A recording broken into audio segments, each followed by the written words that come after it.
I've been sad. I haven't known what to shoot because I haven't been anywhere. I have asthma, so I've been avoiding almost everything for 3 years. I'm going to leave it on. I haven't done a show. I haven't been flying to fan conventions. Losing so many friends got to me. Bob Saget, I met Bob when I was 19. Gilbert Gottfried was in the first comedy show I ever saw before I started to write and perform on stage. Louis Anderson, we go way, way back. And Norm Macdonald, Norm was so great. And that's just the funny guys. I don't run or do that. I was just trying.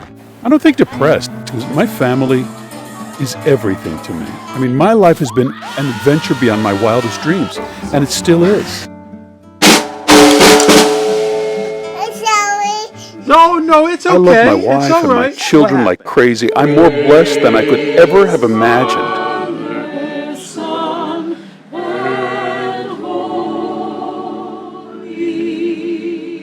My family is everything. I'm just losing vital team members, you know?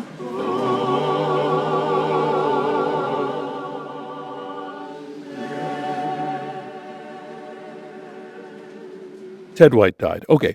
Now, Ted was 96, and he wasn't funny, but still. Ted was John Wayne's stunt double. If somebody flew over a car or fell off a cliff in a movie in the past 50 years, it was probably Ted. Or one of these guys. There's nobody like Ted White, and there's nobody that will be like him from this time forth. You guys mark my word.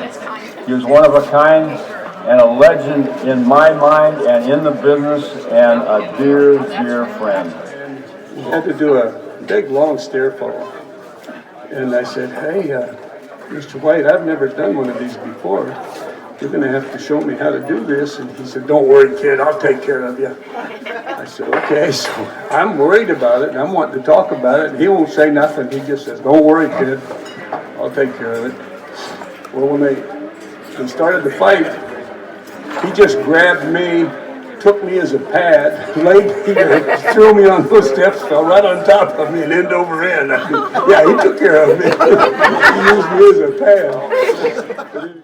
Ted was doubling John Wayne in the movie Hatari, and a wild rhino rushed the Jeep in the middle of the shot and tried to kill him. Yeah, that was Ted.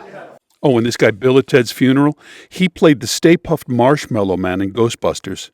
No kidding, he did. Who might I find here? Oh my goodness, it couldn't be. Oh my God. It was really hard to lose my friend Ishmael.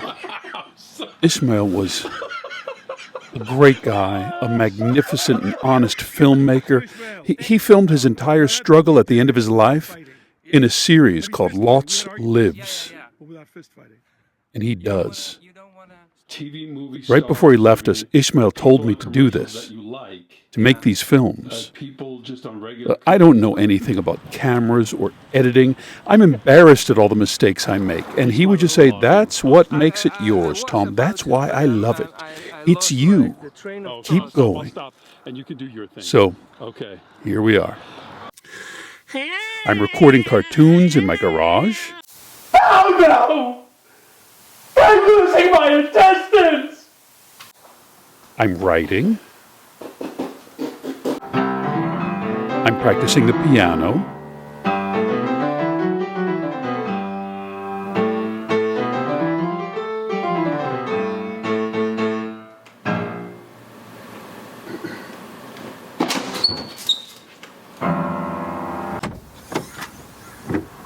But I'm painting.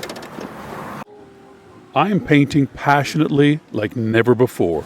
Big strokes of thick paint, committing to the creative process, the passionate impulse of an artist wherever it leads. Color and passion.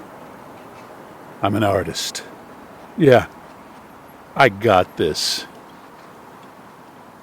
Then my youngest brother, Jeff, died. Once you do locate that assigned seat, please take your seats as soon as possible. Make sure all your carry-ins are still complete underneath the seat in front of you or in the overhead bin. If you are seated in an exit row, do not meet the selection criteria on the exit seating card, please contact the flight attendant for immediate reseating. Philadelphia is such a great city, and Yep loved it. We called him Yeppy. He loved cheesesteaks, and he loved Rocky, and really, that's all you need. Add a Wawa pretzel and mustard, and yep, that's unbelievable. I didn't know what to do, so I just drove around for a while.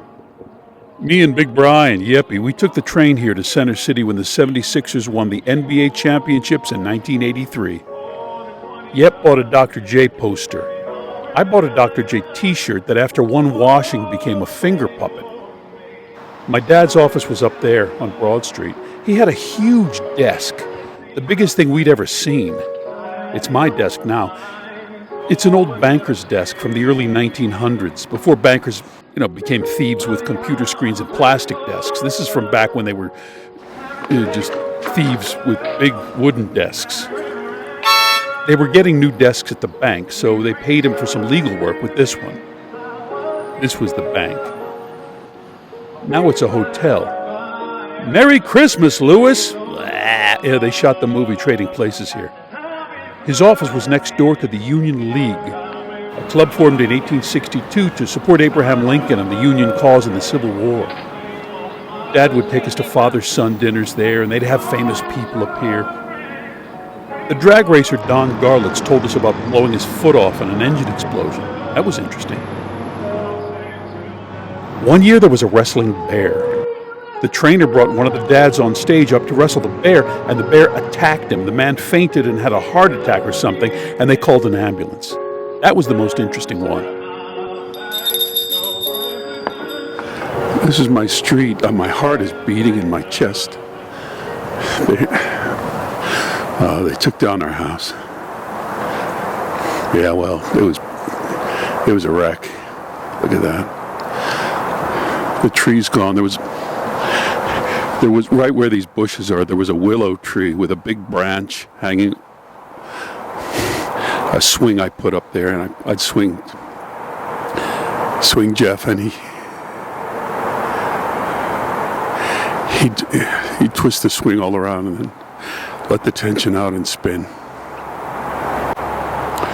Our lawn was bigger than before they built this McMansion here. Our lawn was we played wiffle ball out here. Look, our house was in great disrepair. It was dilapidated. My dad was sick, and we didn't have any money, and they turned off the power. They turned off the phone. I was doing homework by candlelight. Our refrigerator was an ice chest with bologna in it. Yeah, they turned off the power, the phone, to a sick man and his wife and 5 children. Gotta love the power structure. Yep lived a couple of minutes from Valley Forge, Pennsylvania, and he loved it so much. He loved the woods, the deer, the history, and he especially loved the Memorial Arch. He spent lots of time up on this hill. He was a corrections officer and worked at Home Depot. He loved classic cars and photography. He helped a lot of people, and he was the most positive person anybody's ever met. If you asked him how he was, he always said, "Never had a bad day in my life." And he meant it. A husband, a dad. Something that for us is very difficult to understand. He was a great guy. That for him, death was not the end. Yep called me just a few days before he passed. He said, "I've always wanted to climb Hawk Mountain. Do you think I should try?" Hey, I always think you should try. Rest a lot, take it easy, and if it's too hard, smell the fresh air in the trees, listen to the birds, and smile, because that's a great day. This is the trail he took. Just, they should call it the Broken Ankle Trail. With half a foot, transplanted organs, heart trouble, and short of breath, he hiked this. We'll have to look at that video and see if it kind of matches what that lookout was. Yep. We couldn't believe it. This is no joke. Did he actually make it up here? How could he have done He this? couldn't have done this. But let's just say he did. top of Hawk Mountain. This is the last text Yep ever sent me. Look at this. He sent me the video and said, thanks. So my brother Yeppy left us. But I'll tell you what, or as we say in Philadelphia, I'm telling all he is. My brother Yeppy left us as the king of Hawk Mountain.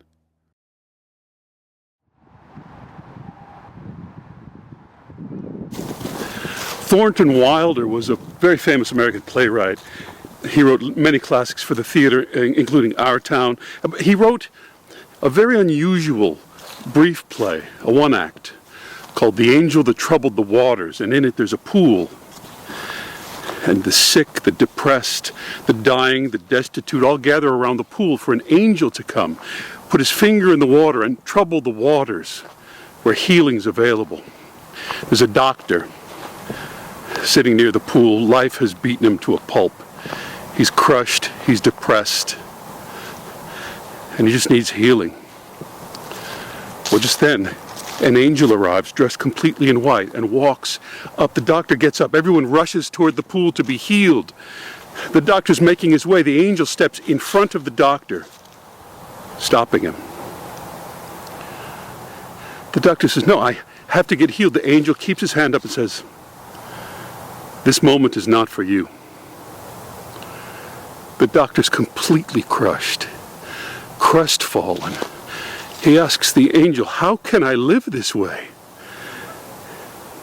And the angel says, without your wounds, where would your power be? It is your melancholy that makes your low voice tremble into the hearts of men and women. The very angels themselves cannot persuade the wretched and blundering children of this earth, as can one human being broken on the wheels of living. In love service, only wounded soldiers can serve.